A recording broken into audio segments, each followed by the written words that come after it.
Hi friends, ப்ரெட்டையும் மில்க்கும் வச்சு ஒரு நல்ல யம்மியான ரெசிபி செய்யலாங்க. சின்ன சின்ன ஸ்கொயர் ஷேப்பில் ப்ரெட்டை கட் பண்ணி வச்சுக்கிறோம். எண்ணெய் சூடேறினதும் ப்ரெட்டை ரெண்டு பக்கமும் பொன்னிறமாக பொரித்து எடுத்துக்கிறோம்.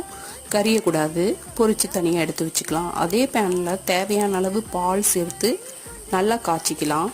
1 டேபிள் ஸ்பூன் கஸ்டர்ட் பவுடர் எடுத்து அதோட 1 டேபிள் ஸ்பூன் பால் சேர்த்து கட்டி இல்லாமல் கலந்து வச்சுக்கலாம். இந்த காய்ச்சிட்டு இருக்கிற பால்லையே இந்த கஸ்டர்ட் பவுடர் கரைச்சதை சேர்த்துக்கலாம். கட்டி எதுவும் இல்லாமல் கிளறிட்டே இருக்கணும். இது ஒரு திக் கன்சிஸ்டன்சி வரணும். திக் கன்சிஸ்டன்சி வந்ததுக்கப்புறமா நம்ம ப்ரெட்டை சேர்த்துக்கலாம். இப்போ தேவையான அளவு சுகர் சேர்த்துக்கலாம். ப்ரெட்லேயே சுகர் இருக்குது, அதனால் கொஞ்சமாக சேர்த்தா போதும். நல்லா திக்கானதுக்கப்புறம் ஸ்டவ்வை ஆஃப் பண்ணிவிட்டு ப்ரெட்டை சேர்த்து 2 பக்கமும் திருப்பி கொடுத்து தேவையான நட்ஸை தூவி சர்வ் பண்ணலாம். அவ்வளோ எம்மியாக இருக்கும். குழந்தைங்களுக்கு கண்டிப்பாக பிடிக்கும். ட்ரை பண்ணி பாருங்கள், என்ஜாய் பண்ணுங்கள். தேங்க்யூ.